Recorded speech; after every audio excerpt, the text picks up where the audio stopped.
Hello,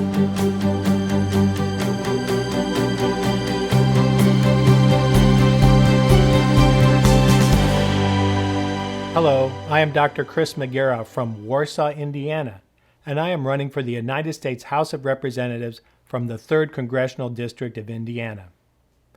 Every day, the career politicians and the massive administrative state that they support infringe upon your God-given natural rights and liberties.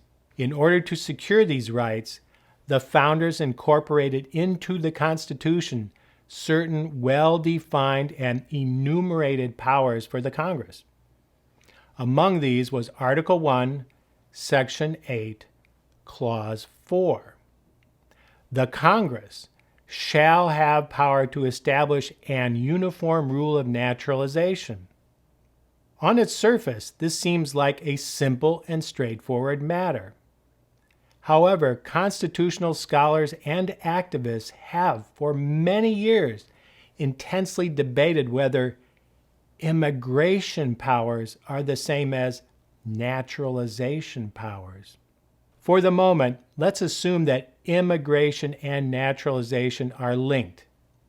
It may or may not surprise you that, over this past summer, the number one spontaneous concern expressed by people I met at the parades and fairs of the 3rd District was the subject of security of our borders, and more specifically, the crisis of uninvited migrants at the southern border.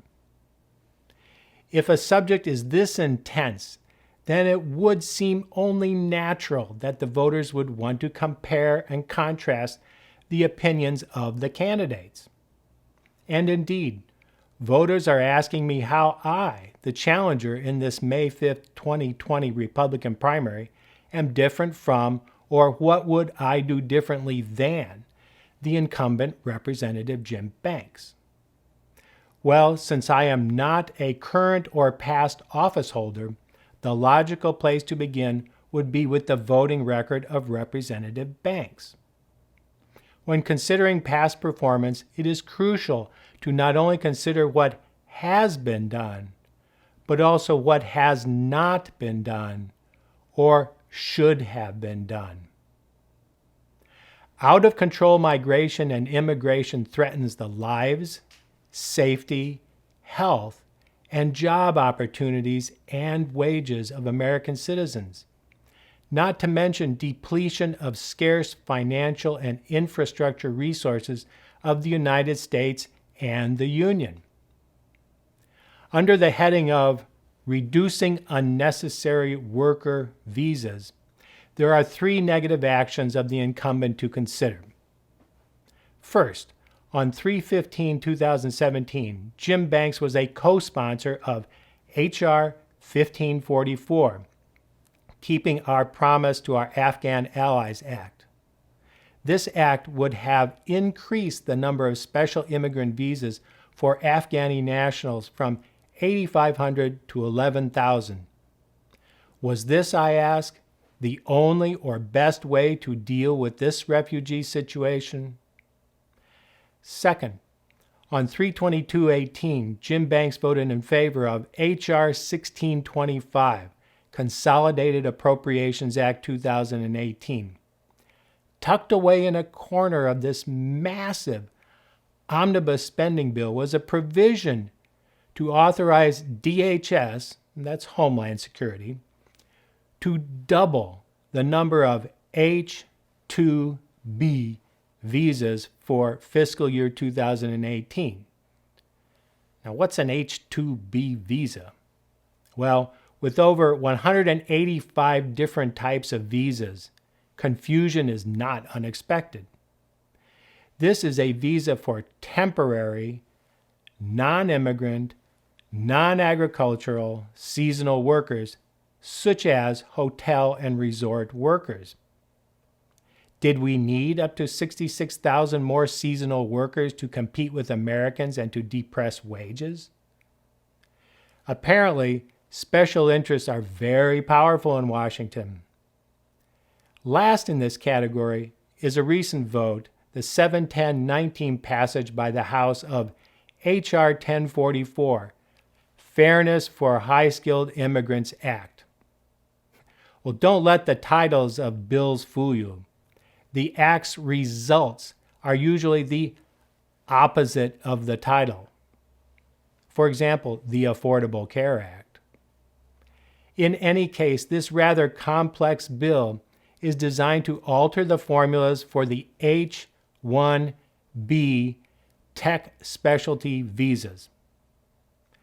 Jim Banks, joining forces with 139 other Republicans and 224 Democrats, voted to pass H.R. 1044. In a 7/12/19 analysis, Numbers USA, a nonpartisan immigration watchdog and reform group, said about H.R. 1044, it would benefit one industry, big tech, and two groups of applicants, Indian tech workers and Chinese investors, and squeeze out all others.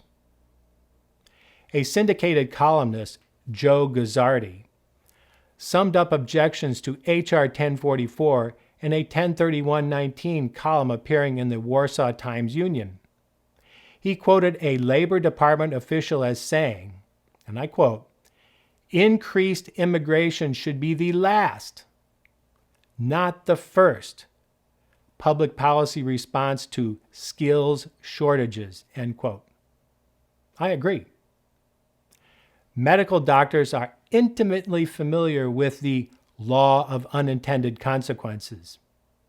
A person well versed in this type of thought process, like a physician, would make a very effective legislator. Under the heading of Reducing Amnesty Enticements, there was also another negative action by the incumbent. On 5/4/2017, Jim Banks signed on as a co-sponsor to H.R. 60, the Enlist Act. This reiteration of an earlier amnesty bill would grant legal permanent resident status to a group of illegal immigrants, the so-called Dreamers, and thereby promote expedited citizenship and amnesty if they honorably served in the military. Support of this act shows a lack of understanding of the causes of uninvited migration and its solutions. A Heritage Foundation review concluded that, and I quote, "These proposals would not demonstrably promote national security, would harm homeland security and the immigration system, and ignore the root causes of illegal immigration," end quote. As stated earlier, a record of inaction can be just as important as a record of action. In the case of the issue of immigration and naturalization, Jim Banks has been absolutely silent on the subject of anchor baby citizenship. Clarity for the principle that citizenship follows the parents, not the soil, can be found in the Section 1 of the 14th Amendment, as well as in an 18th century reference often cited by the founders, the Law of Nations by Emer de Wattel. Following the Constitution always provides a solution, and that is the document that will guide my votes in the Congress 100% of the time. Lastly, under the heading of what should have been done, I offer a contrast to my opponent. While some may maintain that he has supported and voted for a number of worthy bills on the subject of immigration and naturalization, I would counter that these efforts represent uncoordinated nibbling around the edges, or Band-Aids applied to a much larger, festering problem. As a physician with 37 years of experience, I am trained to search for decisive, comprehensive cures. Because I am not now, nor will I ever be, a career politician, I will not be afraid to stand up to any oppressive leadership or special interest, Republican, Democrat, or presidential. The Constitution was instituted to secure our God-given natural rights and liberties, and the citizens of the 3rd Congressional District of Indiana should expect nothing less from their elected representative. In 2020, I asked you to vote for the Constitution. Vote for Dr. Chris Magiera. Thank you. If you enjoyed this video, please comment, like, or share. I'm Chris Magiera, and I approve this message. Paid for by friends at Chris Magiera Incorporated.